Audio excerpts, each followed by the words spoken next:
చాముండేశ్వరి దేవి పూజ చేయిస్తే ఆ పూజా ఫలితం వల్ల పిల్లలు కలగని వాళ్ళకి ఖచ్చితంగా పిల్లలు పుడతారని పంతులు గారు గట్టిగా చెప్పారు.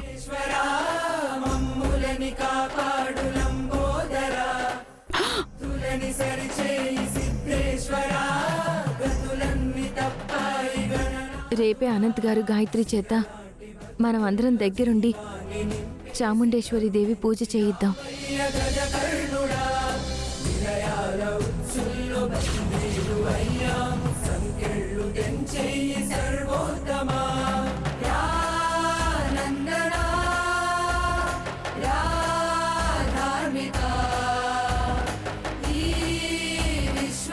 అమ్మా త్రిపుర, నీ చెల్లెలి విషయంలో మాకు రాని ఆలోచన నువ్వు ఆలోచించావమ్మా.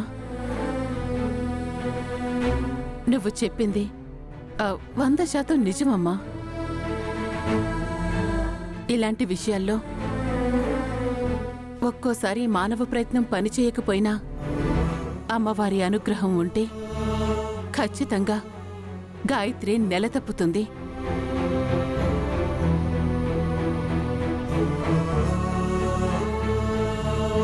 ఎవరి చేతైతే మాటలనిపించుకుందో వాళ్ల నోళ్లు పడిపోయేలాగా తను పండంటి బిడ్డని కంటుంది. గాయత్రి, నువ్వెప్పుడూ బాధపడకూడదు. చూస్తూ ఉండు. రేపు చాముండేశ్వరి దేవి పూజ చేద్దాం. ఆ తర్వాత నువ్వు ఖచ్చితంగా గర్భవతివవుతావు.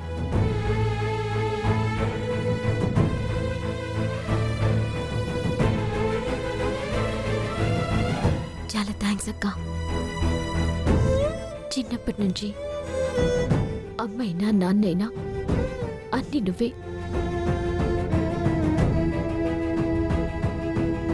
ఇప్పుడు కూడా నా బాధని చూసి అమ్మ స్థానంలో నిలబడి నా చేత పూజ చేయిస్తానంటున్నావు.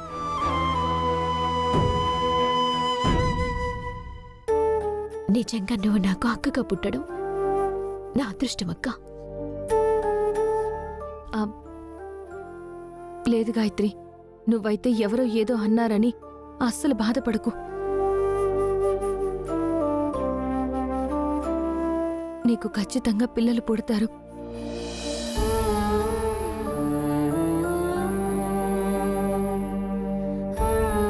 వదినా, గాయత్రి పడుతున్న బాధని ఎవ్వరూ తీర్చలేరు, ఎవరూ ఓదార్చలేరు అనుకున్నాను. కానీ మీరు చాలా గొప్ప మనసుతో ఆలోచించి మా కోసం పూజను ఏర్పాటు చేశారు. చాలా థ్యాంక్స్ వదినా. అయ్యో అనంత్ గారు, మీరు గాయత్రి నా కుటుంబం. మనలో మనం థ్యాంక్స్ చెప్పుకోవడం ఏంటి?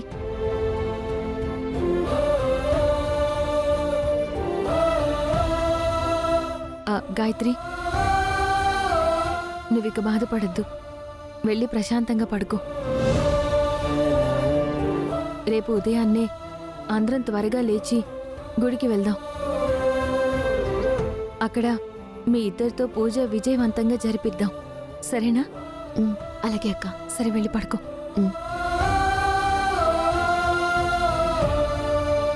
రేపు గాయత్రి పూజ చేయడానికి గుడికి వెళ్తుందా? మర్చిపోయాను. ఆ రోజు పాప కిడ్నాప్ అయినప్పుడు పాపను తీసుకెళ్ళి గుళ్ళో పూజ చేయిస్తానని మొక్కుకున్నాను కదా. నేను కూడా రేపు గుడికి వెళ్ళి పాప పేరు మీద పూజ చేయిస్తాను.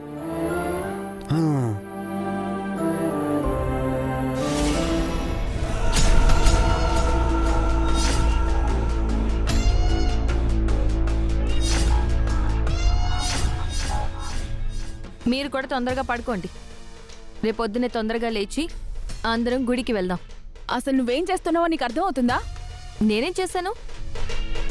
ఆ గాయత్రి ఏదో నీ సొంత చెల్లెలన్నట్టు దాని పిల్లల కోసం నువ్వు పూజలు చేయిస్తానని మాట్లాడమేంటి? ఇదిగో, నువ్వు గాయత్రికి ఒరిజినల్ అక్కవు కాదు. ఆ గాయత్రి ఏడిస్తే నీకెందుకు? ఆ గాయత్రిని నలుగురు నాలుగు మాటలంటే నీకెందుకు? నువ్వు గాయత్రి విషయంలో చాలా ఎక్కువ చేస్తున్నావు సత్య. అది కరెక్ట్ కాదు. నీ పరిధిలో నువ్వు ఉంటే బెటర్. ఆగండి. ఇప్పుడేంటి? గాయత్రి విషయంలో నేను ఎక్కువ చేస్తున్నానా? గాయత్రికి నేను సొంత అక్కని కాదు, సరే ఒప్పుకుంటాను.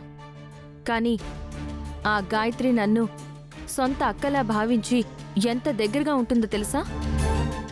అసలు గాయత్రి ఒకసారి ప్రెగ్నెన్సీ పోగొట్టుకుని పిల్లలు పుట్టట్లేదని ఎంత బాధపడుతూ ఉంటుందో తెలుసా?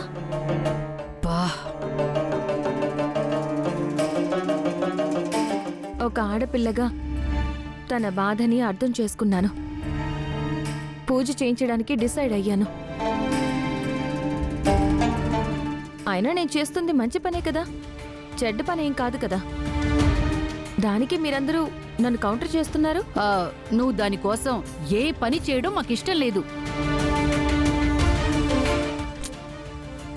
అయినా ఆ గాయత్రికి పిల్లలు పుట్టకపోతే నీకెందుకు? ఆ గాయత్రి బాధపడితే నీకెందుకు? నువ్విక్కడికి దేనికోసం వచ్చావో ముందు ఆ పని చూసుకో.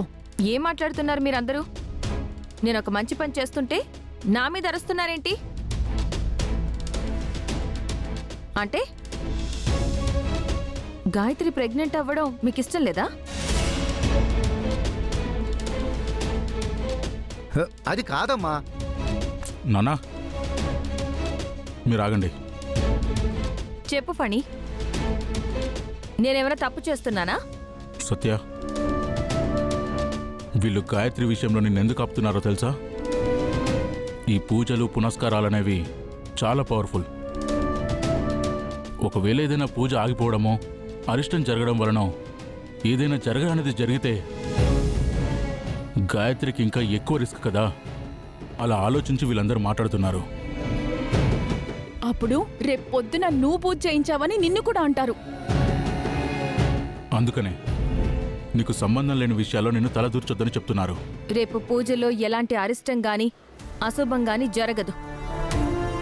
గాయత్రి పూజని నేను దగ్గరుండి జరిపిస్తాను, విజయవంతం చేస్తాను. ఈ విషయంలో మీరు నాకేం చెప్పకండి. మీ మాట నేను వినను. తను నన్ను అక్కలా ఫీల్ అవుతున్నప్పుడు తనని నేను చెల్లెలుగా భావించి చేస్తున్నాను, అంతే.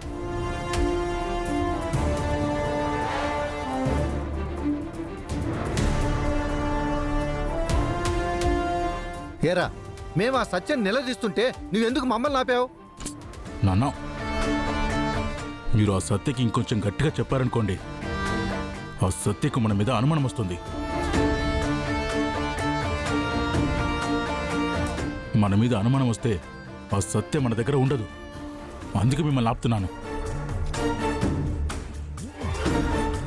అవును రోయ్, అది పాయింటే.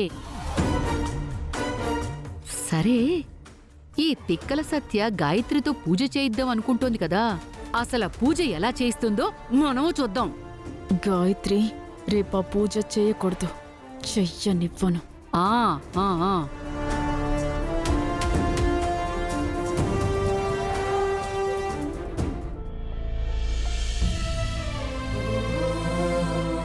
అవును, అక్కకు కూడా పంతులు గారు శివపార్వతులు పూజ చేయమన్నారు కదా. ఈ విషయం అక్కకి చెప్పాలి.